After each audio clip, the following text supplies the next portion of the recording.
ایک دفعہ حالات کی وجہ سے میں بہت پریشان تھا، تو میں نے قرآن مجید میں یہی آیت پڑھی وَمَن يَتَّقِ اللَّهَ يَجْعَل لَّهُ مَخْرَجًا، کہ جو اللہ تقوی اختیار کرے گا اللہ اس کے لیے حالات میں سے نکلنے کا راستہ دکھا دے گا۔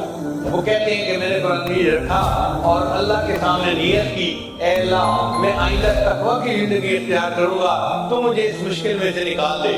فرماتے ہیں صرف نیت کرنے کی وجہ سے اللہ نے اس تنگی کو آسان کر دیا اور میرے لیے خروج کا راستہ نکال دیا۔ تو تقوی اختیار کرنا اللہ کو اتنا پسندیدہ ہے، اللہ بندے کے لیے پریشانیوں میں سے راستہ نکال دیتا ہے۔ پھر رزق کے بے گمان ملنا، کہ اللہ تعالیٰ ایسی طرف سے رزق دیتا ہے جس کا ان کو گمان ہی نہیں ہوتا۔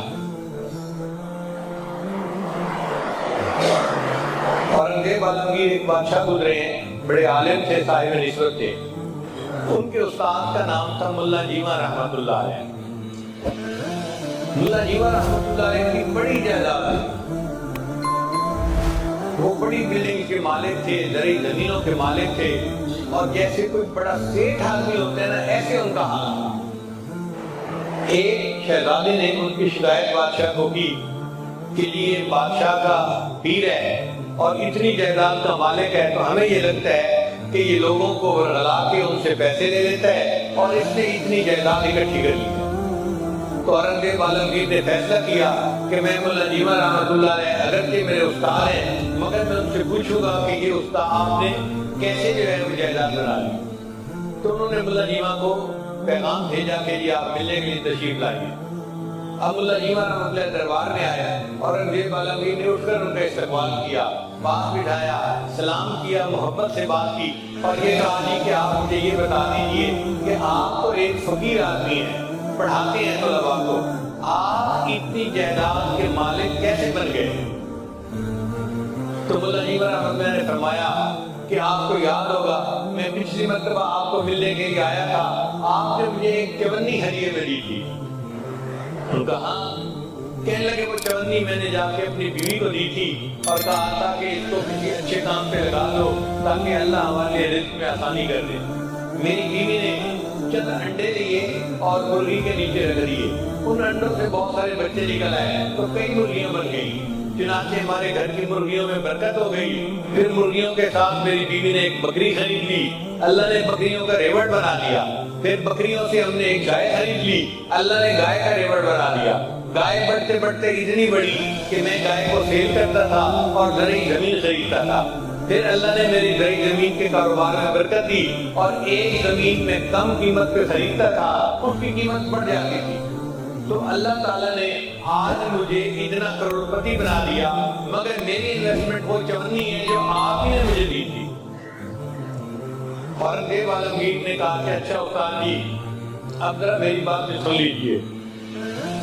اس نے اپنا ایک خادم بھیجا کہ جاؤ فلاں جگہ پہ جو ایک ہندو ہے نا اس کو بلا کے لاؤ اور اس کو کہو کہ پچھلے سال کا پورا ریکارڈ خرچے کا ساتھ لے کے آئے۔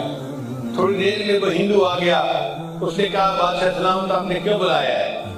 بادشاہ سلامت نے کہا کہ آپ نے پچھلے سال اپنے مکان کی چھت کو ریپیئر کروایا تھا، اس کا خرچہ کتنا ہے؟ اس نے کہا یہ کیوں نہیں؟ اس نے کہا مجھے اس کی ڈیٹیل بتاؤ۔ اس نے کہا نہیں بہت بارش تھی اور میری چھت میں سے پانی ٹپک رہا تھا اور میری بیوی مجھ سے جھگڑا کر رہی تھی، آپ گھر کی طرف توجہ نہیں دیتے، چھت ٹپک رہی ہے، بچے نیچے سوئے ہوئے ہیں، ہم جائیں تو کہاں جائیں، آپ جلدی سے اس چھت کی ریپیئر کروائیں۔ کہنے لگے اس بارش کے موسم میں وہ ہندو جو تھا وہ اپنے گھر کے باہر جھانک کر دیکھنے لگا کہ کوئی بندہ کام کرنے والا مل جائے، تو اس کو ایک نوجوان قریب ملا۔ اس نے نوجوان سے پوچھا اے نوجوان تم مزدوری کرو گے؟ تو نوجوان نے کہا ہم تو دنیا میں پیدا ہی مزدوری کے لیے ہوئے ہیں، مزدوری ہے کون سی؟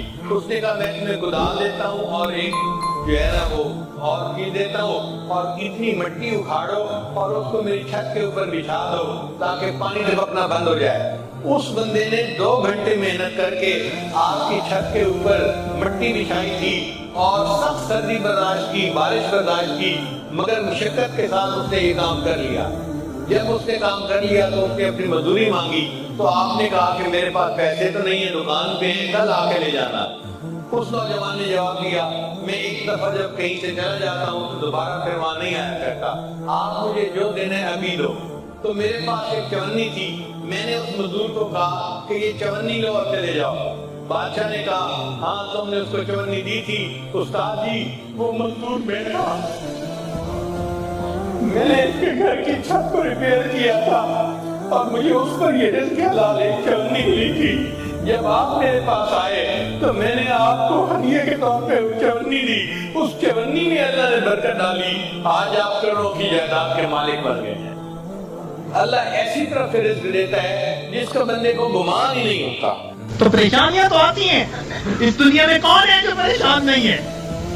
دری دنیا کسے بے غم نہ باشد، دری دنیا کسے بے غم نہ باشد، اگر باشد بنی آدم نہ باشد۔ اس دنیا میں کوئی بے غم نہیں، اگر کوئی ہے تو پھر وہ بنی آدم ہی نہیں۔ تو غم تو ہے ہی اس دنیا کے ساتھ، ہاں جہاں کوئی غم نہیں ہوگا اس کا نام جنت ہے، ابھی وہاں نہیں پہنچے۔ جب پہنچ جائیں گے تو پھر غم ختم کر دیے جائیں گے، لا خوف علیہم ولا ہم یحزنون، یہ کہہ دیا جائے گا۔ دنیا کے اندر تو یہ غم آئیں گے، مگر یہ غم کبھی کبھی آتے ہیں۔ ایک بات اور دیکھیے کہ اللہ تعالیٰ کی طرف سے آسانیاں زیادہ اور تنگیاں تھوڑی، صحت کا عرصہ زیادہ، بیماری کا عرصہ، کھانے پینے کا وقت زیادہ اور فاقوں کا وقت، تو عنایات زیادہ ہیں، امتحان کبھی کبھی، عنایات زیادہ ہیں اور امتحان کبھی کبھی۔ تو جب عنایات اتنی زیادہ ہیں تو کبھی کبھی کوئی امتحان آ جائے تو ہم پھر بھی اپنے رب سے راضی رہیں، اپنے آپ کو سمجھائیں کہ پریشان ہونے کی کیا ضرورت ہے۔ کسی عارف نے کہا لطف سجن دم بدم، قہر سجن گاہ گاہ، لطف سجن دم بدم، قہر سجن گاہ گاہ، ای بھی سجن واہ واہ، او بھی سجن واہ واہ۔ میرے مالک ہم اس پہ بھی راضی ہیں، میرے مولا ہم اس پہ بھی راضی ہیں۔ یہ ہے بندگی، یہ ہے بندگی۔ اور ہم پریشان ہو کر اگر کوئی بدعقیدہ بندہ تعویذ دینے والا ہے ادھر بھی بھیجتے ہیں عورتوں کو، عاملوں کے پاس، نجومیوں کے پاس، جادو کرنے والوں کے پاس، کالے علم والوں کے پاس، ایمان گواہ بیٹھتے ہیں، اور بڑے بڑے نوازی اور سالک اور ذکر مراقبہ کرنے والے پریشان ہو کر، ہرگز نہیں۔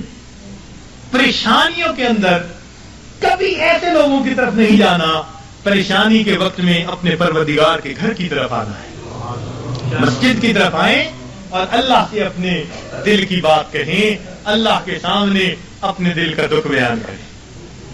جب دل کا دکھ اللہ کے سامنے بیان کریں گے تو پروردگار پھر ہماری اس مناجات کو قبول فرما لیں گے۔ تو ہمیں کسی نے پریشان نہیں کیا، ہمیں ہمارے گناہوں نے پریشان کر رکھا ہے۔ ہم دوسروں سے حسد کرتے پھرتے ہیں، فلاں نے کر دیا ہوگا، فلاں نے کر دیا ہوگا، فلاں نے کچھ کر دیا ہوگا، اس نے باندھ دیا ہوگا، اس نے باندھ دیا ہوگا، پتہ نہیں کتنے چھوٹے سے خدا بنائے ہوئے ہیں ہم نے، کسی نے کچھ نہیں باندھا۔ باندھنے والی کھولنے والی وہ ایک ہی ذات ہے، واللہ یقبض ویبسط والیہ ترجع۔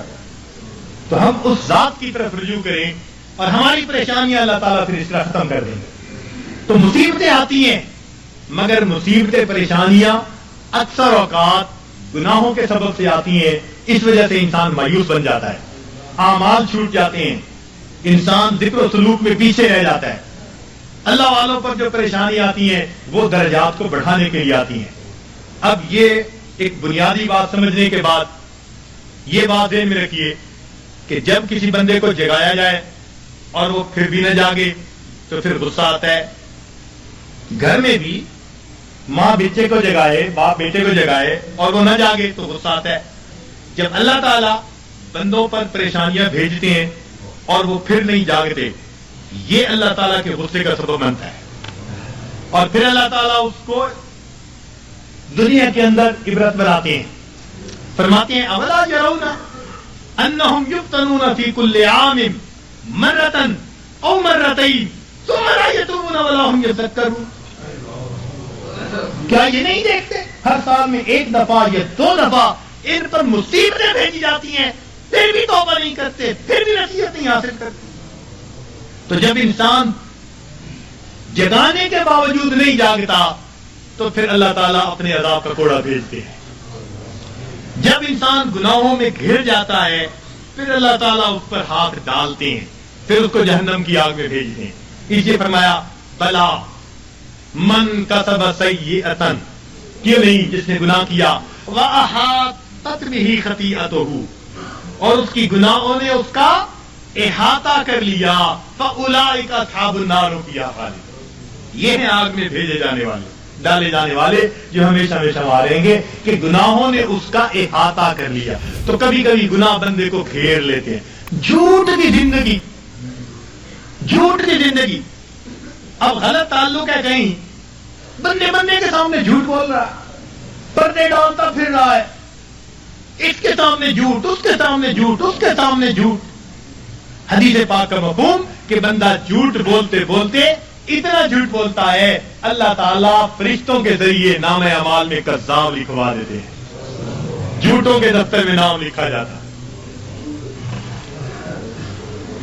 چھپاتے پھرتے ہیں بندوں سے، پروردگار سے تھوڑا چھپا سکیں گے ان باتوں کو.